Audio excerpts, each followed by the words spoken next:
بسم اللہ الرحمن الرحیم۔ السلام علیکم، میں ہوں مرزا عمران، آپ دیکھ رہے ہیں YouTube channel news with us. امید ہے آپ سب خیریت سے ہوں گے۔ نئے آنے والے دوستوں سے گزارش ہے میرے چینل کو لائک کریں، شیئر کریں اور سبسکرائب کریں۔ پاکستان تحریک انصاف کا نیا پاکستان باوقار، خوددار اور خوشحال عوام۔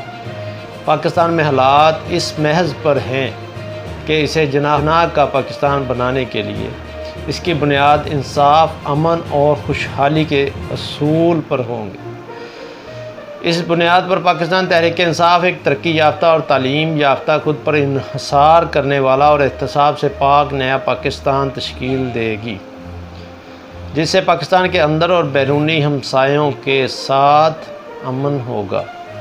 تحریک انصاف کی سوچ قائد اعظم اور علامہ اقبال کے نظریات سے ملتی ہے۔ ہم پاکستان کو ان لوگوں سے نجات دلائیں گے جنہوں نے قومی ترقی کو پیچھے دھکیلا اور اپنے ذاتی مفاد، لالچ اور بیرونی مفادات کے لیے اسے تقریباً تباہ کر کے رکھ دیا۔ المیہ یہ ہے کہ ایک مشترکہ قومی سوچ، مقصد اور لاہ عمل نہیں بنایا گیا ہے جس سے اجتماعی قومی استعداد کا پتہ چلتا ہے اور خود انحصاری اور سلامتی یقینی بنانے۔ اس قومی سوچ کی غیر موجودگی میں پاکستان بیرونی دنیا کا دست نگر ہو کر استحصال زدہ اور ان کی مداخلت کا شکار ہو چکا ہے۔ پاکستان جنوبی شمال اور وسطی ایشیا کے سنگم پر واقع ہونے کی وجہ سے قوت کا ذریعہ ہونا چاہیے تھا، لیکن اپنے رہنماؤں کی نااہلی یا ادارے کی کمی کی وجہ سے اپنے محل وقوع سے قاعدہ اٹھانے میں ناکامی پر کمزوری کا شکار ہو چکا ہے۔ زراعت سے لے کر سونے اور تانبے تک دنیا کے بڑے ذخائر یہاں موجود ہیں، لیکن انہیں عوام کی بھلائی کے لیے استعمال میں لانے میں ناکامی ہوئی ہے۔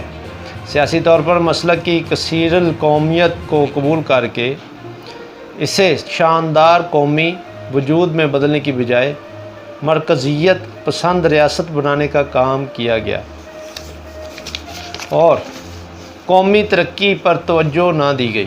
خاص طور پر اداروں کی مداخلتوں کی وجہ سے مجموعی شناخت اور اتحاد کی سوچ معدوم ہو گئی ہے۔ پاکستان تحریک انصاف اپنی پالیسیوں میں ایک قومی سوچ تشکیل دے گی۔ تحریک انصاف کی پالیسی میں قومی ترقی اولین ترجیح ہوگی اور قدرتی وسائل کو عوام کی بہبود کے لیے استعمال میں لایا جائے گا، خاص طور پر ان افراد کے لیے جو ان مسائل والے علاقوں میں رہتے ہیں۔ پائپ لائنوں اور توانائی کی ترسیل کے راستے کی استعداد کو ترقی دے کر ملک کا محل وقوع قوم کی استحکام کے لیے استعمال میں لایا جائے گا۔ قومی سلامتی، سماجی اور معاشرتی ترقی کے فیصلوں کے حوالے سے کوئی بیرونی دباؤ قبول نہیں کیا جائے گا۔ ملک کے وسائل عوام کی ملکیت ہیں اور انہی کی ترقی کے لیے خرچ کیے جائیں گے۔ پاکستان کا المیہ یہ ہے کہ یہ ایک مشترکہ قومی سوچ، مقصد اور لاہ عمل نہیں بنایا گیا جس سے اجتماعی قومی استعداد کا پتہ چلتا ہے اور خود انحصاری اور سلامتی یقینی بنائی جا سکتی ہے۔ اس قومی سوچ کی غیر موجودگی میں پاکستان بیرونی دنیا کا دست نگر ہو کر استحصال زدہ اور ان کی مداخلت کا شکار ہو چکا ہے۔ تحریک انصاف یہ بات یقینی بنائے گی کہ غریب، کم مراعات یافتہ، تفریق کا شکار اور کمزور لوگ اس کی پالیسیوں کا محور ہوں۔ پاکستان میں اداروں کی مداخلت عام طور پر ہر خطے میں بڑی بین الاقوامی طاقتوں کے مفادات کے مطابق ہوتی ہے، جس کی وجہ سے پاکستان فوجی طرز کا ملک بنا اور کثیر الجہتی ریاست کی ترقی کو بھی نقصان پہنچا۔ پاکستان تحریک انصاف ان امور کے بارے میں پرعزم ہے۔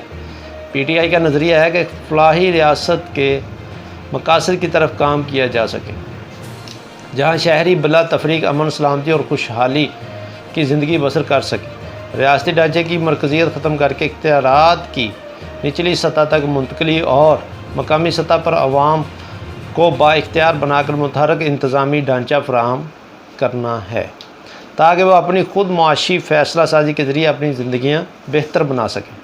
فلاحی ریاست بننے کی طرف آگے بڑھنا، جس میں ریاست سب شہریوں کو یکساں تعلیمی نظام، مساوی صحت کی سہولتیں فراہم کرے گی۔ جہاں معاشرے کے کمزور انسان اور بے روزگاروں کو سماجی تحفظ کے ساتھ ساتھ مساوی مواقع میسر ہوں گے۔ مختصر یہ ہے کہ ریاست اور پاکستان کی عوام کے مابین ایک نیا سماجی معاہدہ ہوگا۔ روزگار کے نئے مواقع اور تیز رفتار صنعتی ترقی یقینی بنانے کے لیے سرمایہ کار دوست حالات پیدا کرنا معاشی پالیسی کا محور ہوں گے۔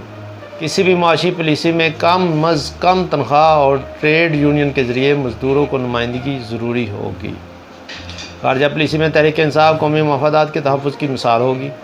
اس خارجہ پالیسی کے مطابق خارجہ تعلقات ریاستی خود مختاری، باہمی مفادات، تنازعات کے حل، باہمی احترام پر مبنی علاقائی امن کی بنیاد پر ہوں گے۔ ہم یہ یقینی بنائیں گے کہ تمام ریاستی اداروں میں توازن برقرار رہے اور ان میں سویلین اتھارٹی کی بالادستی